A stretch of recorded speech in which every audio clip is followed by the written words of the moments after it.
This is lemon water. Lemon in some warm water. That's for the throat, because I need to do a lot of talking today. So somebody give a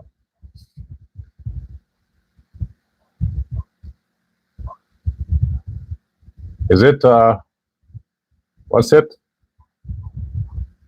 Darwin Best? Yeah, somebody give Darwin Best. Dorwin Best. You know the guy who likes to expose the Barajagdia River Bridge?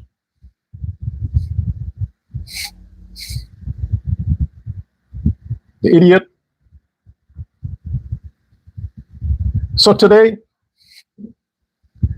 I plan to address some issues that I have ignored because of the, the holidays. In respect for the holidays, I thought, let me not come online and, I take some time off and reflect and meditate and do some self-introspection and work on my other manuscripts. You understand? Read my own books, comfort myself, stay away from social media and not allow the critics to get to me, the Azruddin paid critics, the PNC paid critics, not the Guyanese critic, but they're all so-called Guyanese, accepting corrupt money, blood money, to go after innocent people like me. I'm innocent. I have done nothing wrong. I'm innocent. And they're coming after me. So I tell you what, I'm officially saying it. I've said it before, but I'll say it again. The people that support the criminal opposition leader, don't watch my show. Okay, go and spend time and listen. Go and socialize on your boss's page. Talk to each other in the comment section on his page. I'm helping him to attract some viewers, because in his speech on Independence Day, the so-called scripted speech, he won the election. Sound like Trump in 2020. But anyway, like I've said before, the only time this idiot gets some views is when people want to get a taste of what gossip he has new. What's new? What's the gossip he has now? It's like Ejil, Sonia Parag, and Suzanne Rodriguez, and whatever gossip he has, 30-second, 1-minute gossip he put together, get his people to edit it, take out all of the bad grammar and stuff, and 1-minute script. That's what they click on. He get a lot of views when he's attacking, lying, spreading propaganda, spreading fake news against Ali and the cabinet. He thought that because people watch his 30-second stupid propaganda clips, they're going to watch his speech. The man barely scored a few thousand views on his independence speech because he lives in Guyana. You see, that's where the problem is. This asshole should have known that. You should have mixed with the ghetto long before you enter politics, so you understand the mentality of the people you are taking for granted, that you thought is that you have control over. They don't give a shit about you, Azruddin Mohamed. All they want is some tasty gossip, so they can gossip in their homes and then they can share it back on their page with some nasty comment and say, yeah, the PPP this, and yeah, Ali this, and yeah, Ejil this. That's it, Azruddin. They don't give a fuck about you. So if you want to come to song like a politician, you're insulting yourself because they know, Azruddin Mohamed, they know you are a skunt, a dunderhead skunt, that you have people writing for you, black people writing for you, and you coming from the camera as if you're smart. You're stupid. That's why nobody watches them thing that you call speeches.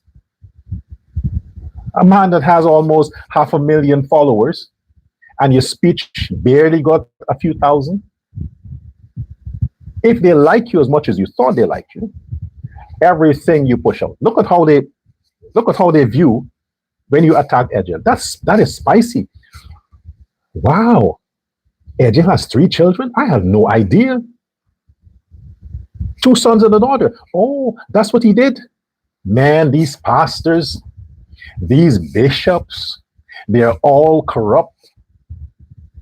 And people feel sorry for themselves, thinking that Edgel is taking out the little pie that they need to have and passing it to his children. They feel miserable with that kind of clip, so they watch it. Then they forget it. Then it's bye-bye. And you think that they give a shit about you. You are dumber than I think. Believe you me, they should have a 3rd sequel to Dumber and Dumber, then Dumber and Dumbest. They should have the sequel just for you, not for you to star in it. Just so you can be an audience, to see how you perform. Azruddin Mohamed. The sequel should be Dumb, Dumber, Dumbest, the Trinity of Stupid. The Trinity of Stupid. That should be the sequel. And you should be the only audience in the theater to see how dumb you look. And I believe you me, after that sequel, you will hand yourself over to the FBI and say, you know what, fuck it, I'm done. Let's go. Welcome to Uncensored, Guyana. I'm Dr. L. Prasad. It's good to be here with you.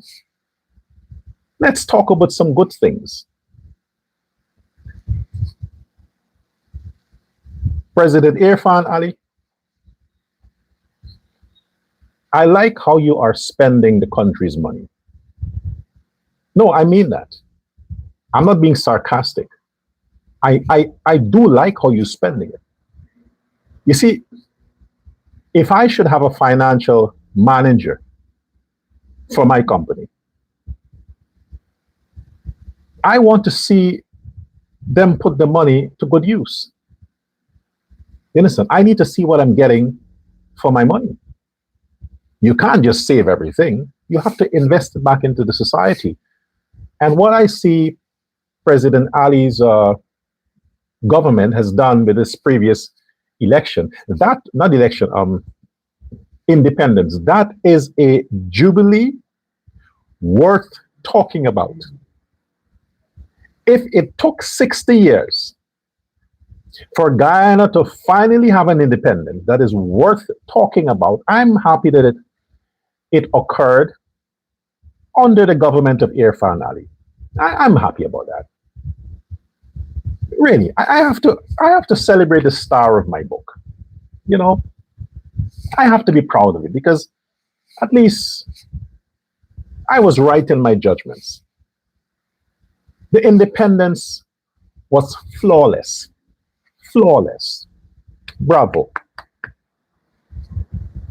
I am proud to be Guyanese.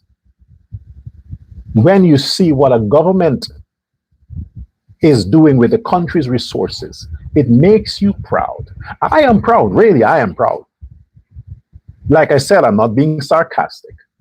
To the stupid followers of Win and the numbskull illiterates from the PNC, I'm not being sarcastic. I am actually saying how I feel. The president and his team did a fantastic job in observing all the celebrations that surrounded the 60th independence of Guyana. Beautiful, wonderful, marvelously done. Perfecte. You get a 10 out of 10. President Irfan Ali. I have no criticisms. I have no criticisms. And you know me. I hold no bar. If I have to criticize, I say, fuck it. I criticize. But you did well. Man, I was proud. I felt good. I'm like, that's how you spend money. Invest back in the people's happiness. Make Guyana happy again. You did it. Ali, you did it. I'm glad. I'm glad. Now, just to address the people who made and who are still making an issue because of the tangled web in raising the flag. Bobby Vera. Bobby Vera. What have you accomplished? Bobby Vera. You're a talented orator. I mean, you got a voice to die for. Good, you're born that way. You're born that way. Some of us are born with certain natural abilities, and we develop it, we master it, and you did that, Bobby. I mean, you have your wits about you. But what else have you accomplished besides your voice?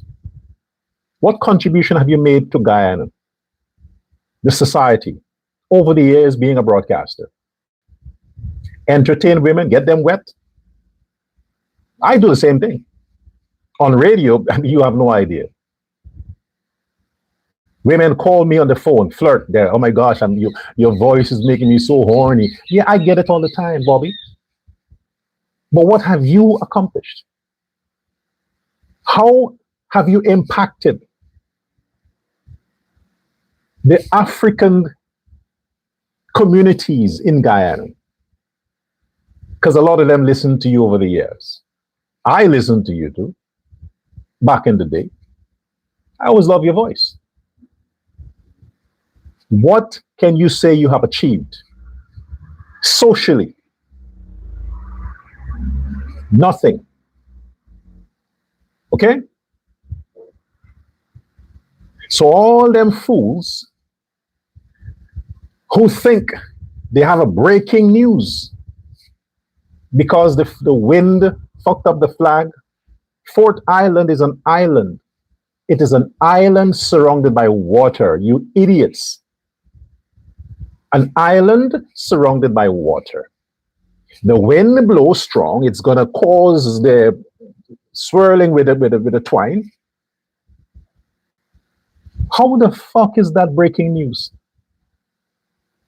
That's what got your attention?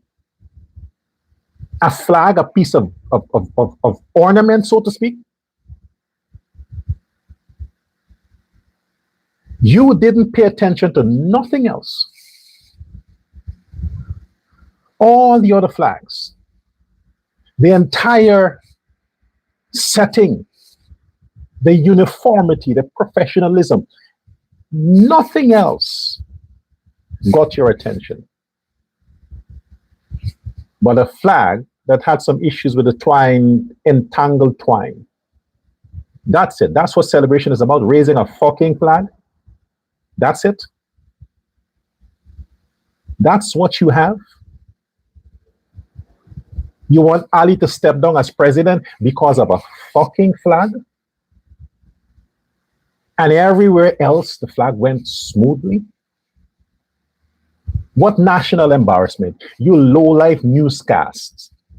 Oh, Chase and his nonsense again. Oh, fuck Chase, man. But all you low-lives in the black media, yes, black media. What embarrassment? What national, what international embarrassment? You tell me what. The presidents of the United States, how many of them didn't trip while climbing the stairs in the plane? The former president, wasn't he accused of shitting himself on stage? How many times in many countries, when they're raising the flag, they had issues getting it up? It's a documented case. It happens every fucking place. You stupid idiots, man. A flag, a cloth.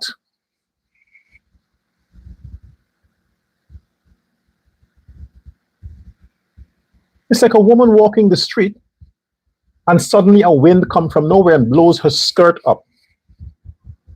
And everybody sees she's wearing a thong. What? She embarrassed her husband, her family? She asked for the wind to come? You niggas are so fucking low life, man. I can't help it. Your culture, it's your culture that's nasty. No matter how much academic you are exposed to, you can't separate the two. You cannot divide yourself and say, hey, today I'm going to be smart. When I'm with the other lowlights from my community, I can act stupid. You just don't do it, do you? A flag. For heaven's sake, move the fuck on.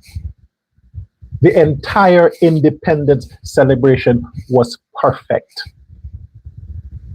The drone at the stadium. I mean, come on, man. And you bringing people's attention to this dumb, stupid issue. And a lot of you niggas fail to understand that the military men, the soldiers who stood there proud and was hoisting the flag, they're black. They're not Indian, Chinese, black. Okay? A lot of them who were shot on the borders with Venezuela. Look who took a bullet. Look who keep taking a bullet for you motherfuckers. Black people. It's your own brothers you are telling they're incompetent that they can't raise a piece of cloth. Your own brothers. You niggas are doing it to your own brothers. So shut the fuck up. Seriously, shut the fuck up. Okay? And while I'm on that note,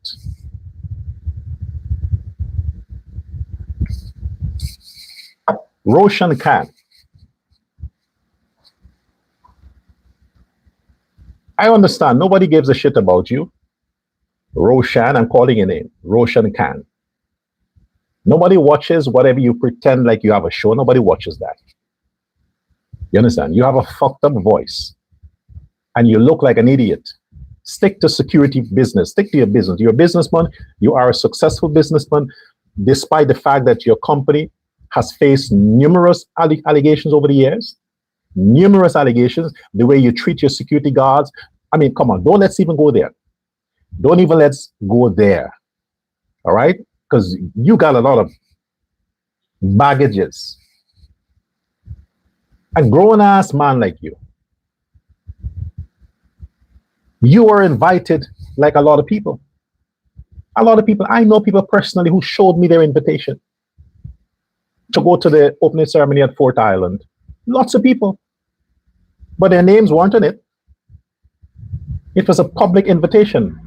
Their names were not an invitation. They get an invitation like every other Guyanese. Who can make it? The boat can only carry so much. You have to balance the weight. The top floor, they said you have to balance the weight. So Roshan Khan, you could not produce an invitation with your name on it.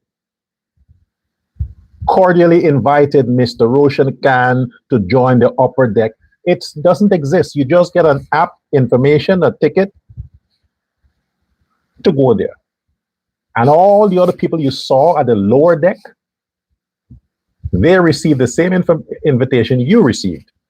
The persons at the higher deck, their names were on the invitation they got. Their names. Why? Because it's a structured system. You came and so right there, imagine right fucking there, you're such an idiot. You understand? Roshan Khan, you're such a little boy. You take out your phone like a bitch and recorded, Bishop Edgel, I can't even mimic your voice because you sound so fucked up. Bishop Edgel, I know him for 40 years. I mean, everybody knows Edgel for 40 years. They go to his church also. You understand? I know Edgel. Well, not for so long, but we're good friends. Yeah, I mean, come on. So the thing about it is that you were told invitee only because you did not show a ticket with your name on it. You had to go back down. Edgel was not standing at the entrance there. He wasn't the usher. He was nowhere close to that entrance. He was not the usher. To say, hey, stop, let me see your invitation. The man didn't even concern himself. He did not send the invitations out.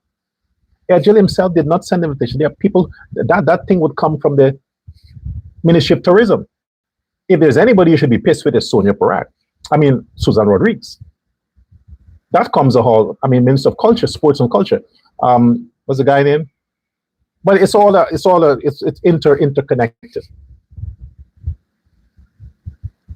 So what I'm saying here is, you came, you bitch like a little bitch, grown man like you're a millionaire.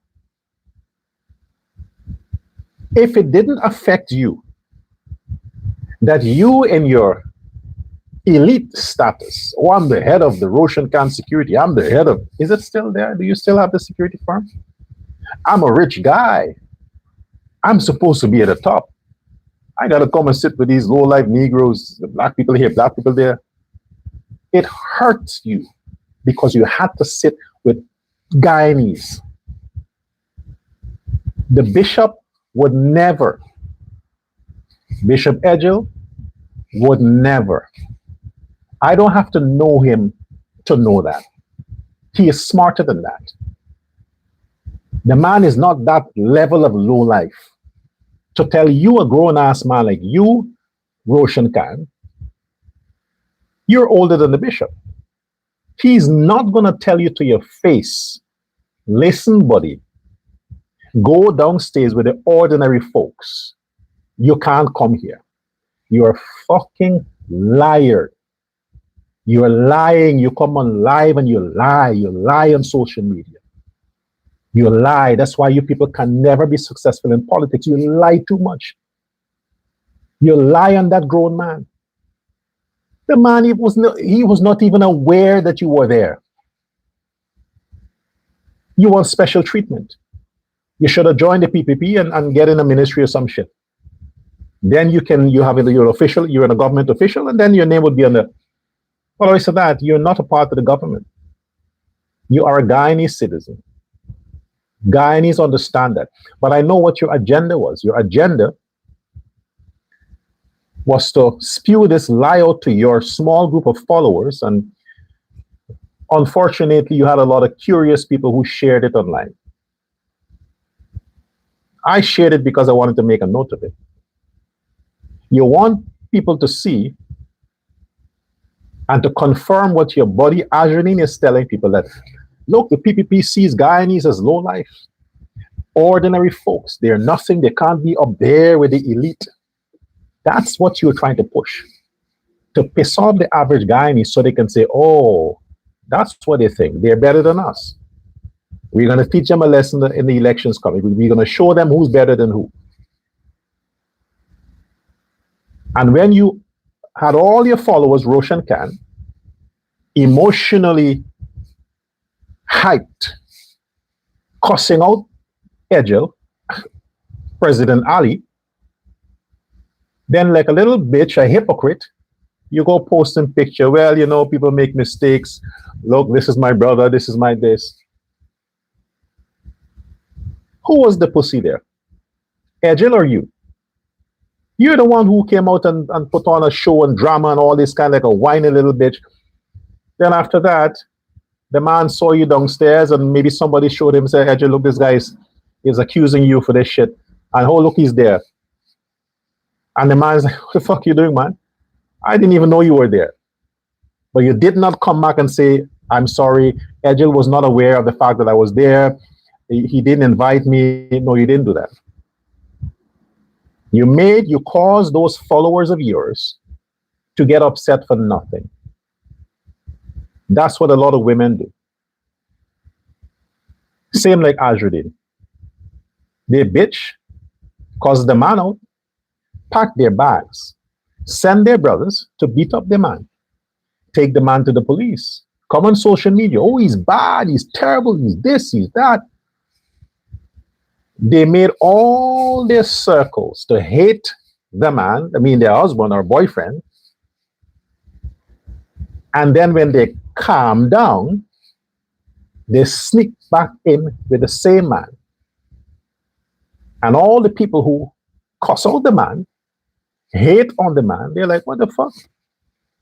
What's this? We beat this guy up for you and you go back right there? Exactly. Exactly. Let me pause there.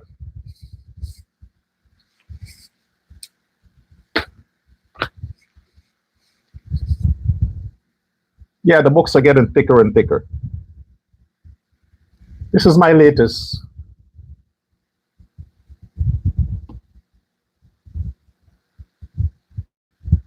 I want to talk a bit about this because there are some circles on social media and they have the audacity, these fools have the audacity to text me. They're not saying what they're saying just on the comment section, but they're texting me. But I don't respond because I don't respond. You respond to a screenshot and they're like, yeah, look at this. And I don't give them that attention. But it's dangerous what they're doing because at the end of the day, I've been working on this manuscript for a long time. Matter of fact, I literally stopped writing like 4 months ago. All my work was already finished. This manuscript, this book here, this was finished since 2022. This was finished.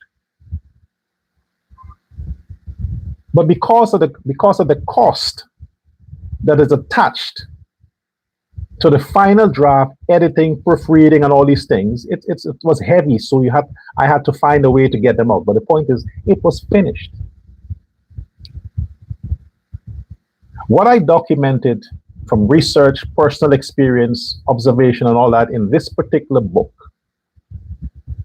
I am talking about what I have experienced, what I've seen since I'm a kid. This is not an attack on Black people. When you read this book, you'll understand why I caption it Black Plague. I'm not calling Black people a plague. I come in the name of hate. I'm not saying that's what Black people are. Before you take time to say your stunts and talk your shit without actually reading the fucking book, okay, you can't afford to buy what I get it. When they read whatever I post and they think, oh, that's it. You have to read the book. It is very thick. There's a reason why it's thick.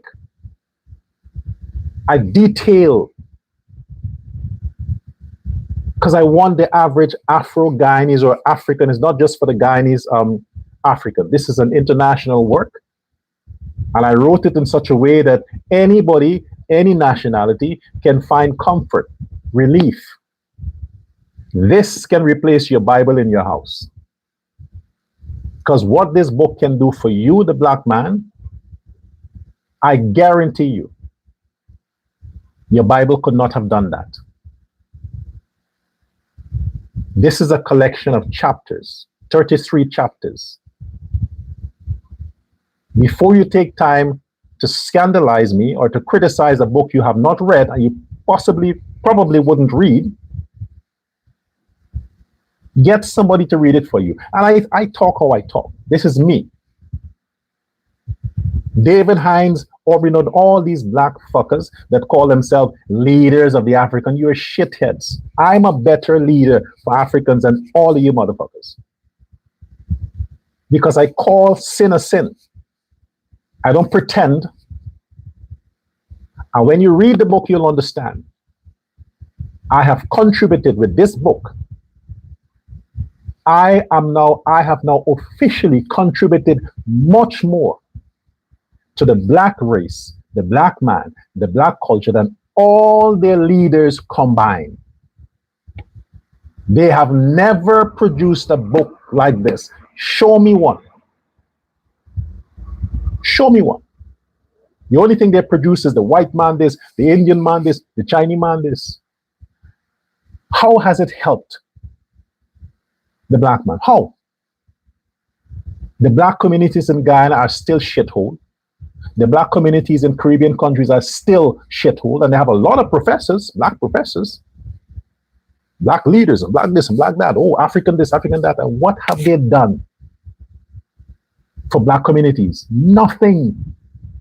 Absolutely nothing. The people who are bringing relief to the black man is not the black man.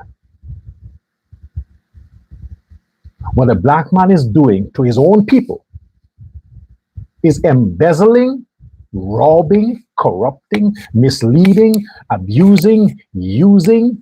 That's what they're doing. Playing on the emotions of the average black person, the innocent black person. That's what they're doing. Nothing more. And they bring it in the name of religion. I wrote 10 theological books in the past. 10. But I would not give that to black communities because I would be doing the same shit the pastors were doing. Fooling, deceiving, and keeping the people in mental and spiritual prison. But this comprehensive work replace all the 10 I've done, combined into one. And I can stand behind this. So when you want to say your shit, if you are not literate enough, because I know there's a large percentage of Africans, not just Guyana, everywhere that are illiterate. They can't read. Reading is not a thing to them. It's like, it's not a style. Shit. Ignorance is more trendy for them. All they do is they sing da da da da da da da da da. That's what they do. They rap, poetic. Yeah, they're good with that. They can repeat a vice of these Jamaican people. They can repeat them, your songs. But put them to read the actual lyrics of the song. They can't read. And these are the fools that want to criticize me. These assholes want to criticize me.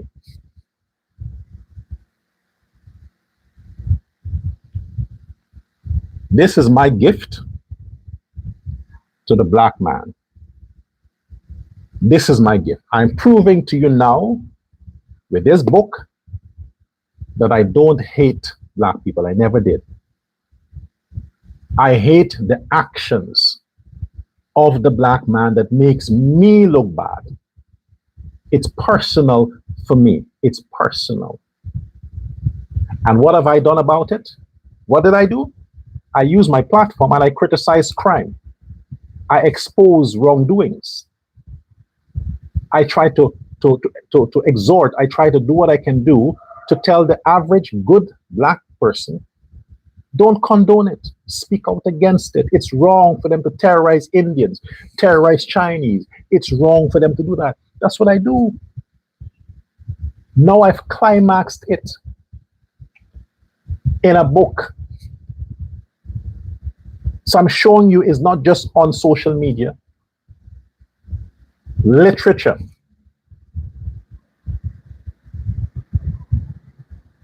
So buy the book, read the book, challenge the book, compare what I write to your life, and see if it suits your personality or your journey as a black person, and use it to improve your life, your family, your relatives, your children.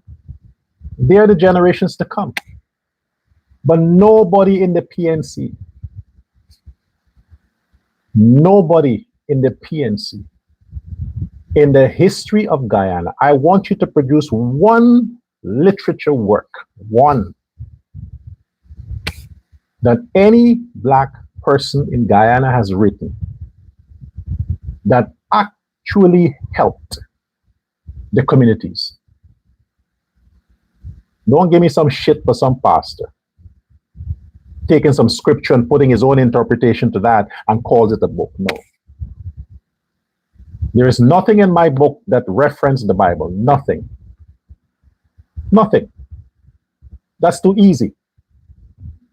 If I have to interpret scripture, I can write 100 books doing that.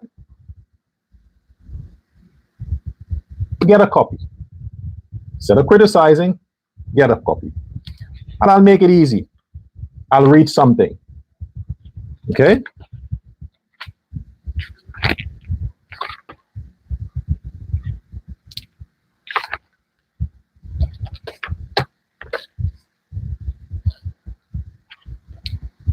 I'm going to read a foreword for you. For the good people. Black plague. I come in the name of hate. You know the reason why I've used that phrase? Because a lot of you talk about the black man have no self-love. Then if a black man has no self-love, then what's the opposite of love? Hate, right? Then he has self-hate.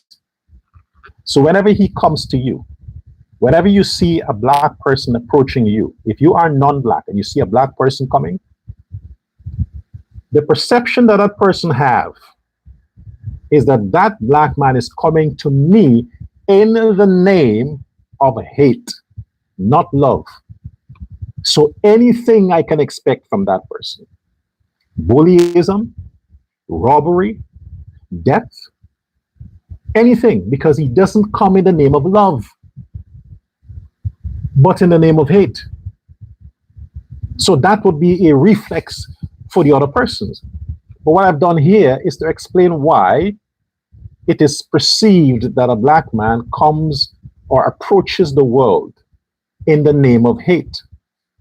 You have to read it. This is not a politically correct book. I'm not politically correct, and you should know that by now. Nor is it a comfortable one.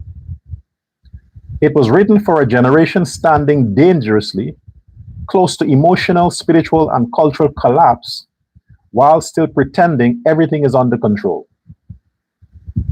Prince Ali and the President Black Plague, I come in the name of hate, is not about hatred toward black people.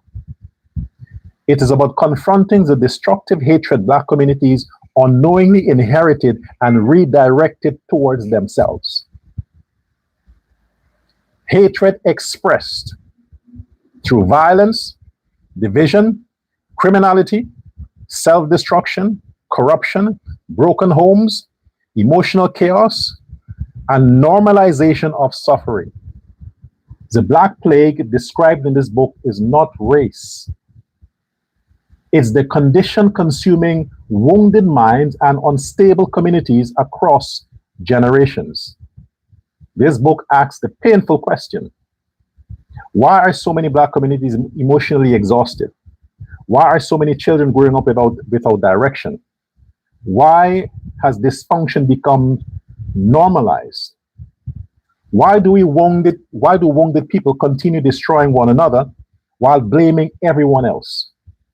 And why are the leaders profiting from the pain instead of healing it? I'll stop there. The things I talk about in my own way on my shows, I just structure it in a more modest way in the book. But these are things I talk about all the time. I reference my manuscript when I want to make some points. This is my dedication to black people in Guyana, in Suriname, everywhere. You want to hate me for helping you now? Fine. It just consolidates my point. I come to you in the name of hate. You want to come to me in the name of hate? Fine. This is my defense. This is my sword and my shield. When you come, I'll give you this. I won't give it to you, but Well, I'll send you to buy a copy. When you read it and you come back to me next time, you're going to come to me as a brother. Say, thank you. Dorwin Bess. Let me see what I note here for you.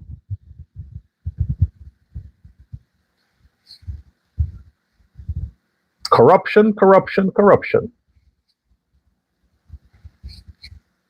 Dorwin Bess. The internet never forgets. The records are there for a reason. You can't get rid of records, state records. Never forgets. And since you are so loud, Dorwin Bess, you think your audience is just limited to the stupid ones that follow you on Facebook. But there are other people who might come across some allegations you often would make and would ask the question, well, this guy is a known fucking criminal. I mean, what was he talking about? You would think he's some virgin, social virgin. Has never touched anything nasty. The way they come, they present themselves. I'm the only one who looks good in a suit because I have the personality to match the suits. You idiots have nothing. No matter how much you clothe yourself in fine suits, you're still a fucking criminal. You can't change that. Azruddin thought he could get away with it. He thought the Americans would say, well, he's wearing a white man's outfit, so let us see with him.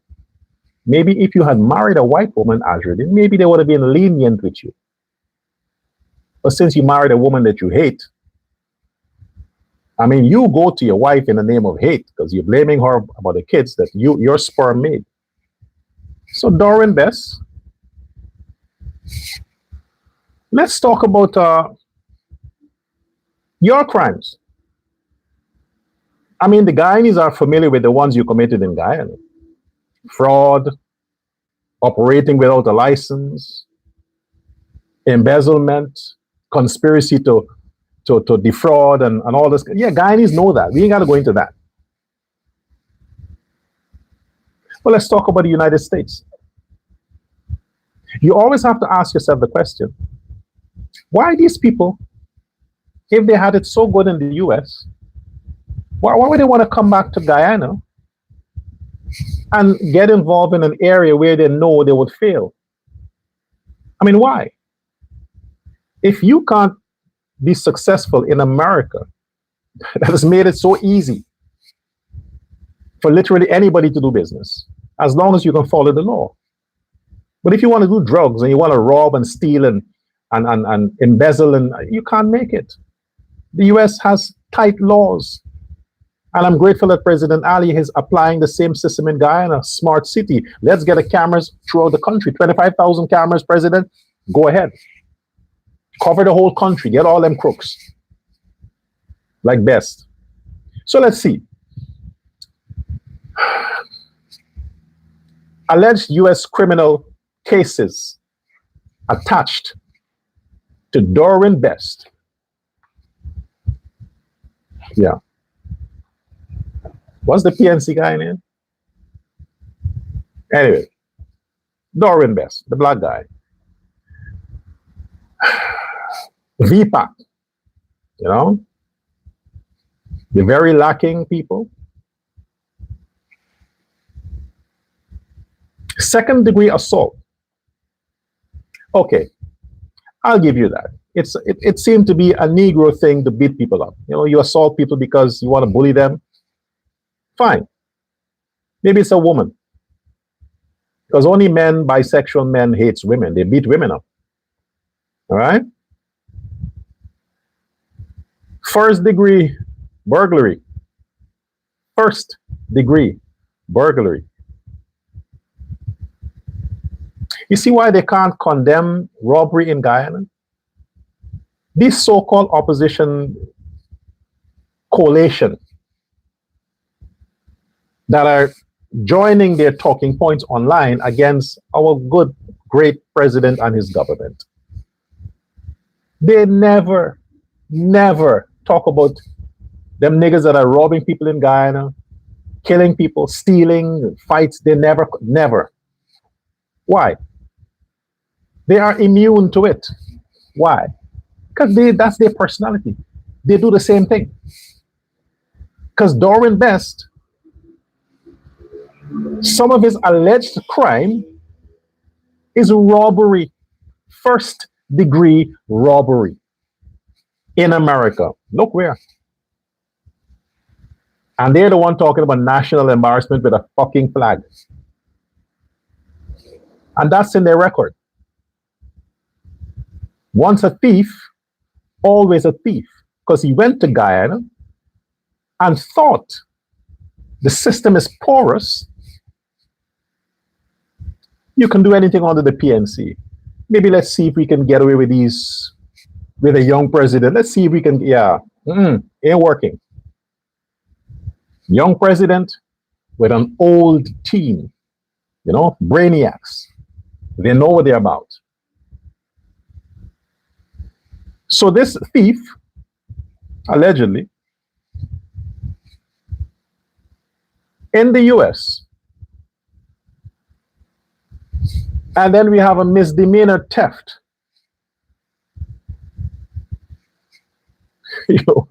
Stole $500 from somebody. 500 American dollars, and they reported it. These are crimes that Dorwin Best, some of his crimes that he committed in the United States. And then we look at the Guyana situation, and there are more.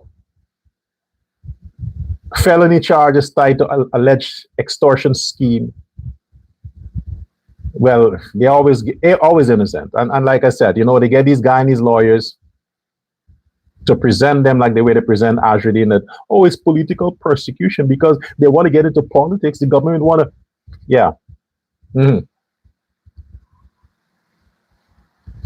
And he had a wanted bulletin. Remember, folks, the same Best guy, there was a bulletin for him in 2022, wanted by the police. Yeah, he was wanted. I mean, the same way a warrant was issued for Azruddin Mohamed. Opposition. These are the people. You know the rest of it. But I wanted to point that out to you to let you understand that these are the characters. These are the nasty miscreants that are coming out in suits and trying to present themselves before you as if they're the saviors of decency. They are the saviors of truth and law-abiding citizens against President Jaglio and the Ali government.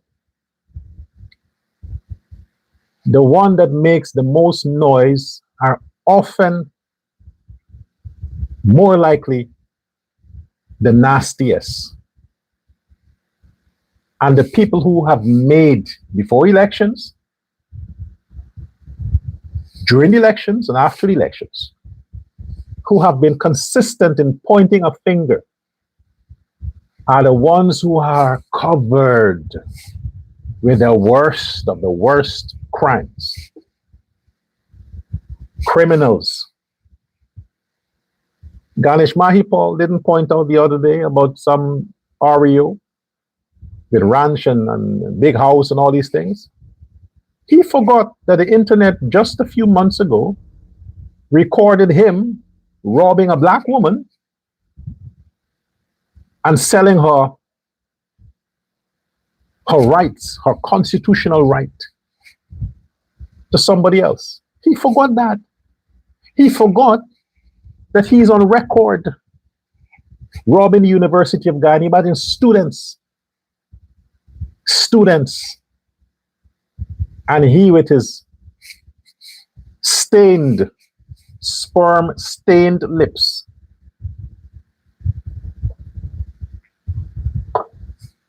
That ain't marijuana or a cigarette. Nobody who smokes marijuana or cigarette can have such fucked up lips. I mean, Ganesh Mahipaul lips is the color of the devil. The color of the devil. His lips are fucking deformed. When you look at that face of those lips, you know that nothing good can come out of that mouth. Those are the devil's lips. It has the color of evil, of Satan. Ain't somebody who smokes. And this is the man who's coming and saying, accountability. Well, let us have accountability for the UG money and all the other things you're accused of. Come clean. But despite all of that, none of your crimes can be compared to the criminal in chief. Criminal in chief. Imagine he abused his workers or Indo-Guyanese.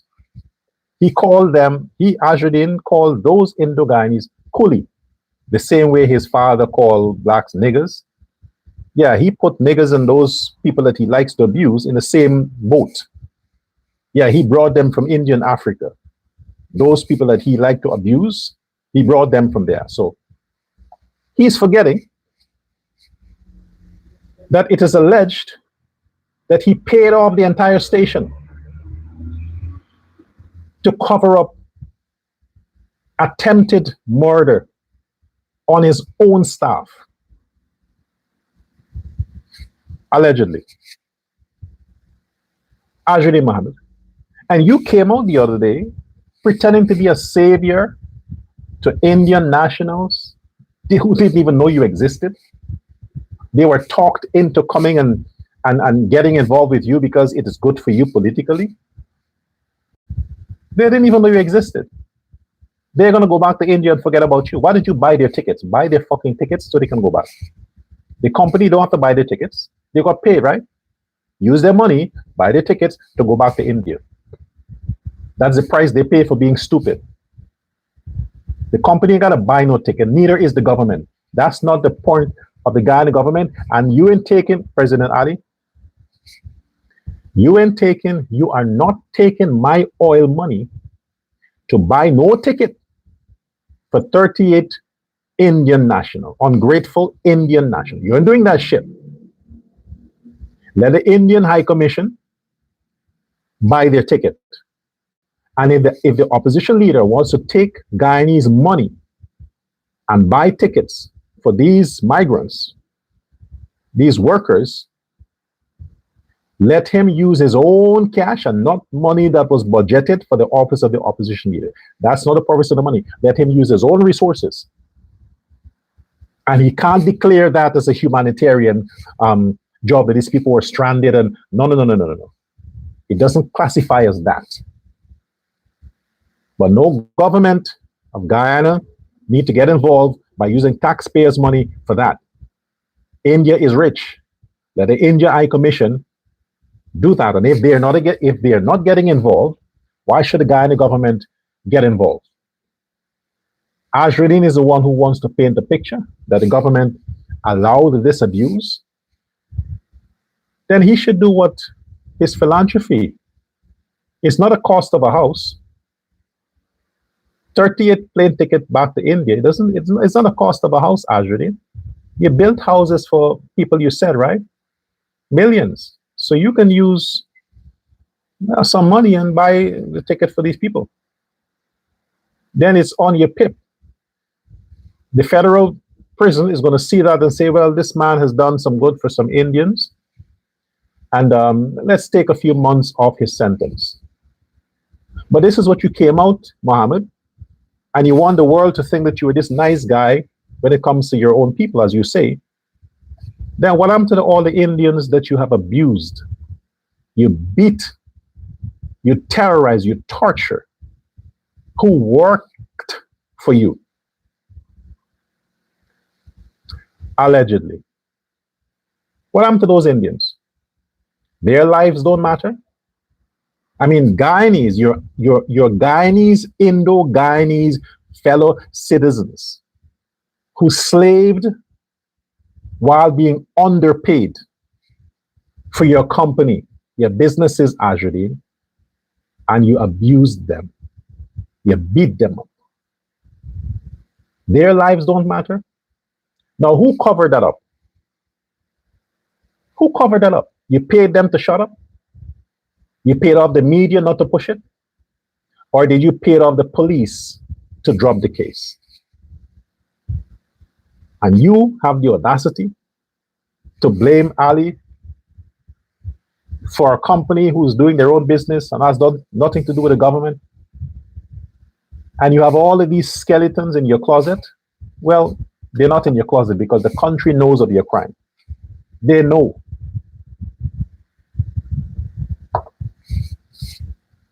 This is why Guyanese, they don't bother with you. Like I said before, they have no interest because they know. Like Dorwin Bess,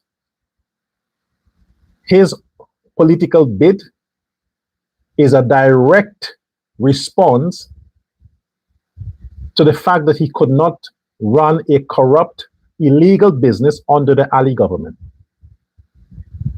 So because he was shut down and held responsible and taken before the courts, he ran into politics.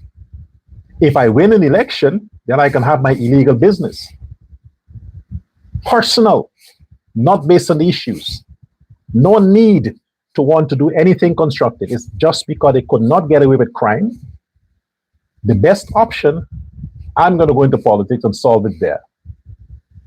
Same thing with Azruddin Mohamed. Same thing. He could not get away with his crime.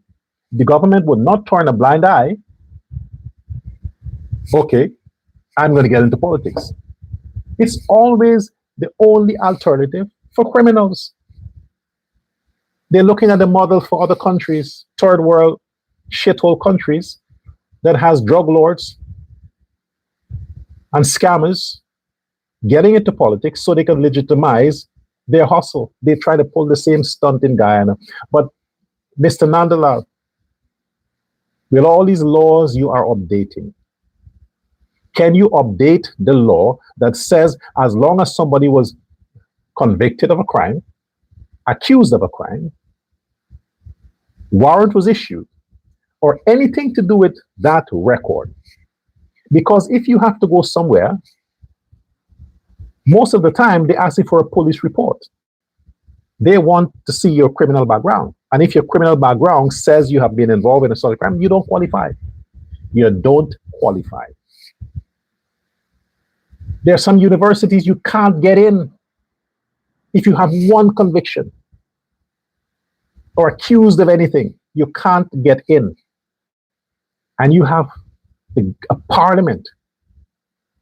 You're allowing convicts to enter politics because there's no law to stop that. Attorney General, you need to structure the laws so that we don't have these issues. We don't have these low life like Bess, Mohamed, and all these other, Mahipaul and all these others getting in the parliament, coming and defiling the house because of their criminal activities. On the good side, President Ali, I believe in you. The country believes in you. Look at what happened. Imagine now, while all these Caribbean countries were sanctioned, and these Caribbean countries were not given the honor of and they were blacklisted by Trump administration. They can't go to United States. Visa are this, visas that. President Ali has made a deal with with Barbados. Yeah, fine, me a monthly. Okay, fine. I like what you did.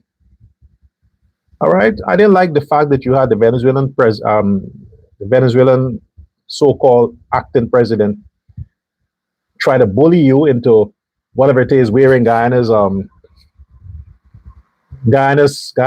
Essequibo on her flag. But that was a subtle move with Ali. Very subtle. You see, I like the guy. He's a genius. He took the Bajan president at Fort Island He held the thing at Fort Tyler. Okay, she wants to come and say that Essequibo belongs to her. And I understand you got to be a politician. Okay, I understand that. You couldn't tell her, don't wear the brooch. I get it. Fine, Mia. Okay, good.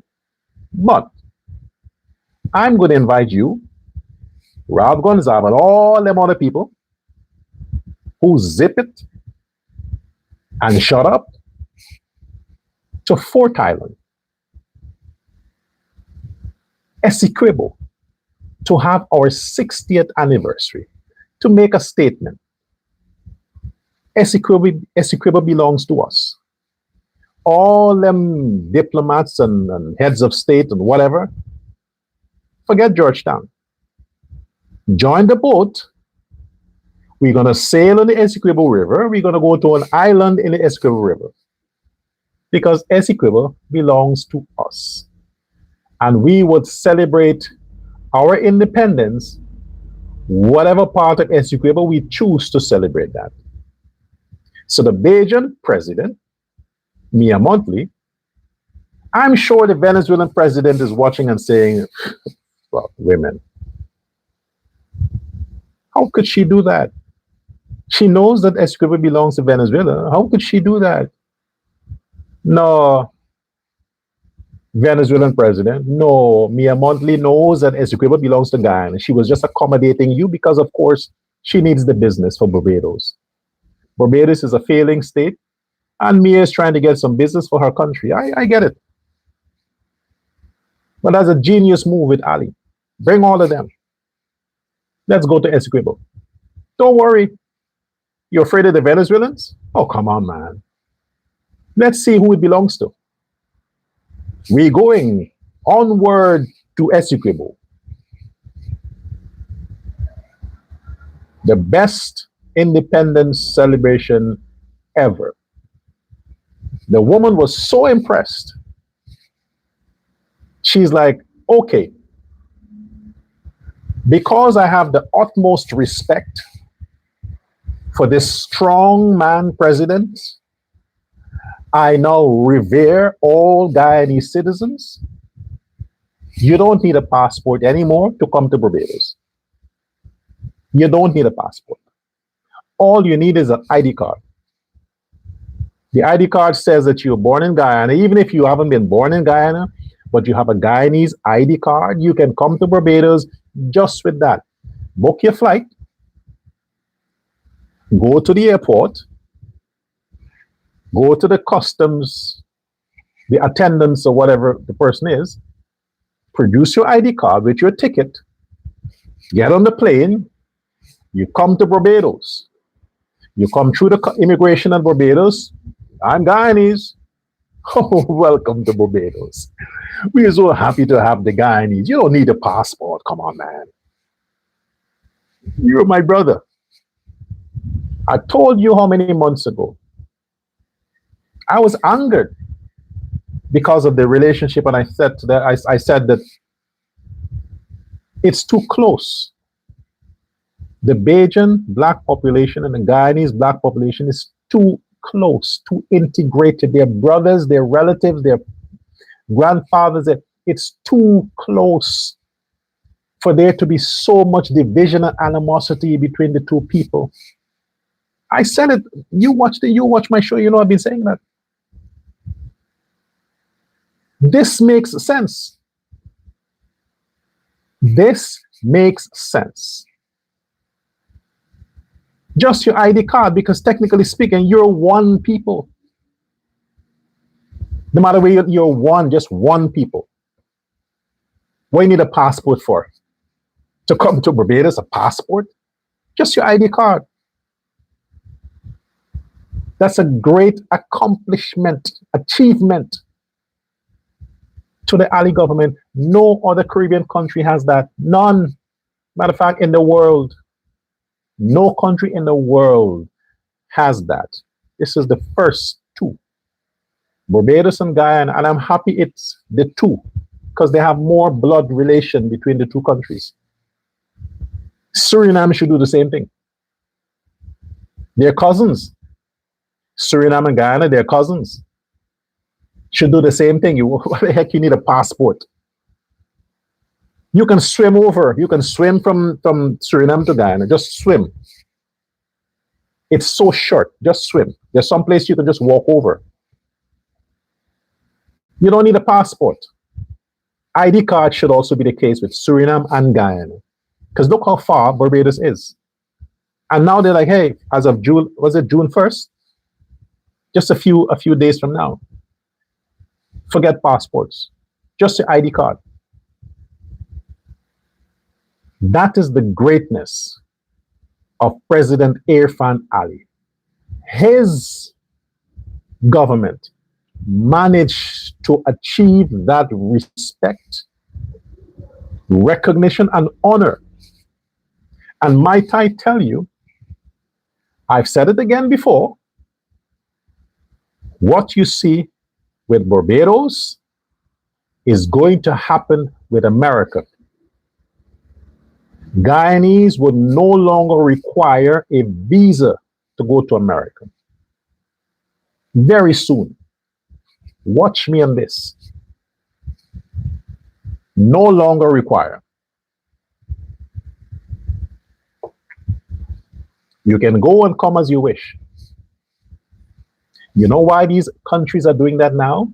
Because they realize that Guyanese don't want to leave. Now they're begging Guyanese to leave. Bring your money, bring your money to Barbados. Come and invest. Come and spend some time on the beach. Spend some money with us. Bring that money. Come to Barbados. Forget the passport. Forget that. You have an ID card? Just come. They looked at the data.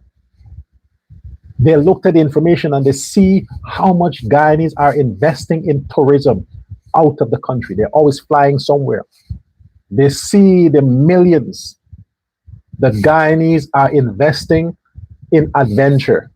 They want a part of that. America is going to remove all of these red flags because America also wants a part of that pie. To say, hey, Guyanese, you can come here too. You can come here too. You don't need a visa because we know you don't want to stay here. I mean, for what?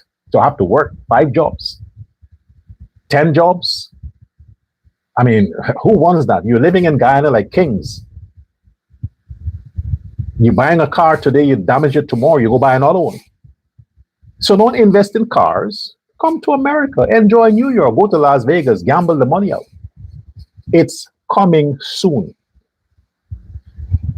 Why? Why? Because President Irfan Ali and his genius cabinet, with his common sense policies, made it possible that Guyana is respected around the world. I can't afford for that to be messed up. So I'm going to do what I have to do to make sure that the PPP, the People's Progressive Party Civic, continues to safeguard, protect, and to carry Guyana to the state where it will be number one. Number one. And as a consequence to that, Guyanese citizens will be respected. Don't forget, I am a Guyanese author who has just published 7 books. Guyanese, hate me as much as you want. At the end of the day, the international platform acknowledges that this is a Guyanese-born author who has published 7 books. Ain't a black guy or a fake Indian, Guyanese. That's what's attached to my profile. So when you're hating, keep it private, because in the public, you are just showing how stupid you are. So when you're hating on President Ali, keep it to your fucking self, because in the public, he is making Guyana great. A Guyanese president is making Guyana great. I come in the name of hate. Get the book on Amazon. It's in paperback, an ebook. All the books are in paperback and ebook. You can buy it, order it, it comes to your house, and you read it. Just read it. Until next time, share this live. I want to hear from you in the comment section. Let's be proud of what we have. Okay? Don't waste your time behind a failing opposition, a non-existent opposition faction. They fight amongst themselves. Let them fight to see who will replace Azruddin when he's gone. Amanza, Simona Broom, let them fight among themselves. See who will replace the man. But for now, they are unimportant. And if you're looking for someone, to the black man, if you are looking for someone in whom you can trust, believing, and look for direction, inspiration, look to me. I am your best hope. I am the one who can truly free you from your spiritual slavery, your mental slavery, economic. I am the only one who can do that. Follow me and I'll show you the path. Read my book and you shall see the path. And what I'm telling you right now for your own good, when it comes to Guyana, there is no other way than the People's Progressive Party's way. Follow your party, support your government, and your lives will be transformed. God inspired me to write this book, and I'm bringing it to you as a gift. Until next time, thanks for your attention. Goodbye.